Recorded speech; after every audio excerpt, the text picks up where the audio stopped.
അമ്മമാർ തയ്യാറാക്കി തന്നിട്ടുള്ളതുപോലുള്ള ഒരു നാടൻ ബീഫ് കറിയാണ് ഇവിടെ തയ്യാറാക്കുന്നത്. അതിനായി 1 കിലോ ബീഫ് എല്ലോടും കൊഴുപ്പോടും കരളോടും കൂടി കഴുകി വൃത്തിയാക്കി കുക്കറിലാക്കിയിട്ടുണ്ട്. അതിനകത്തോട്ട് മഞ്ഞൾപ്പൊടിയും വെളിച്ചെണ്ണയും ചേർത്തിട്ടുണ്ട്.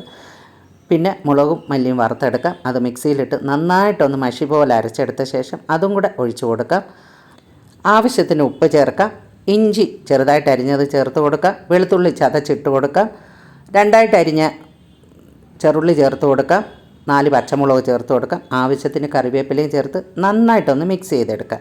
അതിനുശേഷം അടുപ്പിൽ വെച്ച് ഒരു 3-4 വിസിൽ കേൾപ്പിച്ച് വേവിച്ചെടുക്കാം. അതിനുശേഷം ഒരു ചട്ടി ചൂടാക്കി അതിലേക്ക് കുക്കറിൽ നിന്ന് ബീഫെല്ലാം തട്ടിക്കൊടുക്കാം. അതിനുശേഷം കുരുമുളക് പൊടിയും ഗരം മസാലപ്പൊടിയും ചേർത്ത് കൊടുത്ത് നന്നായിട്ടൊന്ന് മിക്സ് ചെയ്ത് നന്നായിട്ടൊന്ന് തിളപ്പിച്ച് വറ്റിച്ചെടുക്കാം.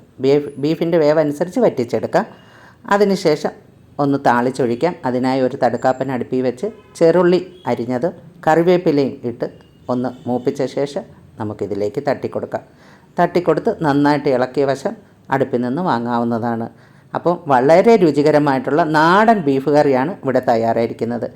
അപ്പോൾ ഈ വീഡിയോ നിങ്ങളൊന്ന് ഷെയർ ചെയ്ത് സപ്പോർട്ട് ചെയ്യണേ. സബ്സ്ക്രൈബ് ചെയ്യാനും ലൈക്ക് ചെയ്യാനും മറക്കരുത്.